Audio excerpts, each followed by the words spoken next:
তোকে আমি 1000 টাকা দিয়েছিলাম বাজার করার জন্য, এখানে 1000 টাকার বাজার আছে? বল কত টাকা চুরি করেছিস? বৌমা, তুমি বিশ্বাস করো, এই বাজারের টাকা থেকে আমি 1 টাকা এদিক সেদিক করি নাই। তুমি যা যা বলছিলা আমি সব হিসাব মিলে আনছি, করি রে বাবা। বিশ্বাস করবো আর তোকে? তোকে বিশ্বাস করে এই পুরো সংসারের দায়িত্ব তোকে দিয়েছিলাম, আর আজকে বাজারে পাঠিয়েছিলাম টাকা দিয়ে, আর সেখান থেকে তুই বাজার না করে টাকা চুরি করেছিস?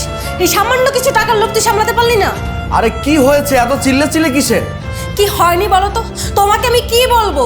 তোমার বাবাকে আমি বাজারে পাঠিয়েছিলাম 1000 টাকা দিয়ে বাজার করার জন্য। তোমার বাবা কি করেছে জানো? সব বাজার অল্প অল্প এনে ওখান থেকে টাকা চুরি করেছে। তোমার যদি বিশ্বাস না হয় তাহলে তোমার বাবাকে জিজ্ঞেস করো। কি কি বলে তুমি? বাবা, তুমি শেষ পর্যন্ত তোমার ছেলের বাড়িতে টাকা চুরি করলে? ছি ছি ছি, আমার ভাবতে অবাক লাগছে, তুমি এমন একটা বাজে কাজ করলে। আর তোমার টাকার দরকার হলে তুমি আমাকে বলতে, আমাকে বললে যদি সমস্যা মনে হয় তোমার বৌমাকে তো বলতে পারতে নাকি? শেষমেশ তুমি বাজারের টাকা চুরি করলে।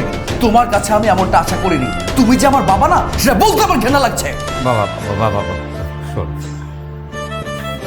বৌমা আমাকে 1000 টাকা দিয়েছিল বাজার করতে।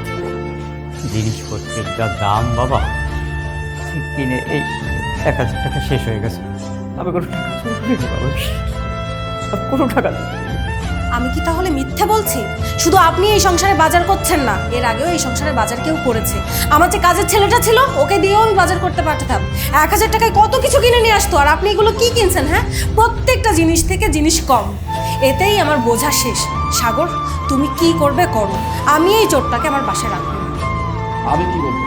তোমার যা ইচ্ছে তুমি তাই করো, আমার কথা বলতে কোনো ইচ্ছে করছে না।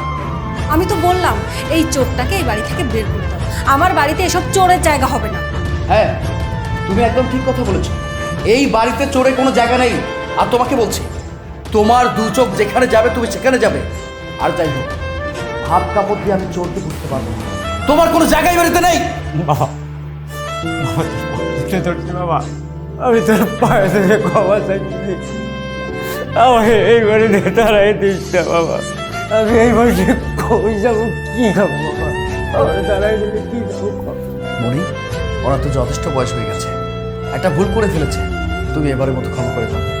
বাঁচাও!